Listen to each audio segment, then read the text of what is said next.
Asante sana kwa kuendelea kuwa nasi. Waziri wa Fedha John Mbadi sasa anataka mabunge yote mawili kuangazia marekebisho ya katiba ili kupunguza gharama ya serikali na mzigo mkubwa wa mishahara. Mbadi ambaye alikuwa mbele ya kamati ya bunge ya bajeti ameonya kwamba huenda uchumi wa nchi usiweze kumudu gharama hii ya juu na kwamba kati ya mapendekezo ya bajeti ya shilingi trilioni 4.7 pesa nyingi zitatumika kulipa mishahara, kama anavyotuarifu Jimmy Mbogo.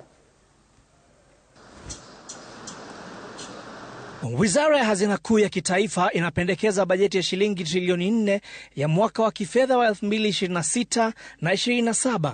Kati ya fedha hizo serikali itatumia shilingi trilioni 3.4 kwa mishahara na matumizi yake, huku miradi ya maendeleo ikipokea shilingi bilioni 749.5 na serikali za kaunti kutengewa shilingi bilioni 495.5. Aidha, Wizara ya Fedha itatenga shilingi bilioni 2 za hazina ya dharura. Kulingana na Waziri wa Fedha John Mbadi, kufuatia hali hii kutakuwa na upungufu wa shilingi trilioni 1.1 kwenye bajeti.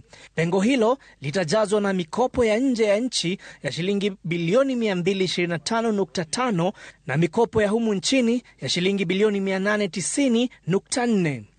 Chairperson, to realize these fiscal outcomes in the financial year 26-27 budget, the government will continue to pursue a prudent fiscal consolidation anchored on sustainable domestic revenue mobilization through targeted tax policy and administrative reforms, rationalization of non-essential expenditure, strengthened expenditure control, and improved spending efficiency. Waziri akisema fedha zitakazotumika kwa mishahara na matumizi mengine ya serikali ni juu sana na kwamba bunge linapaswa kuangazia marekebisho ya kikatiba ili kuwapunguzia Wakenya mzigo huu mkubwa. I have been a proponent of devolution.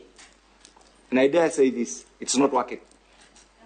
I dare say this, it's not working. And you know it's not working. We're only afraid to say because of the politics of the day. The truth is that this constitution is too expensive. This economy will collapse under the weight of our mismanagement and governance challenges. So we need to be very, so to answer through Chairman Honorable Kenan, you are the people's, you know you have a bigger voice now than me. You are the people to start initiating some of these things.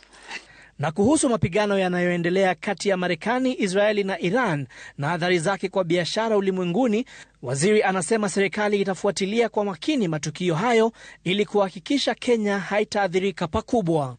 Jimmy Mbogo, runinga ya Citizen, Nairobi.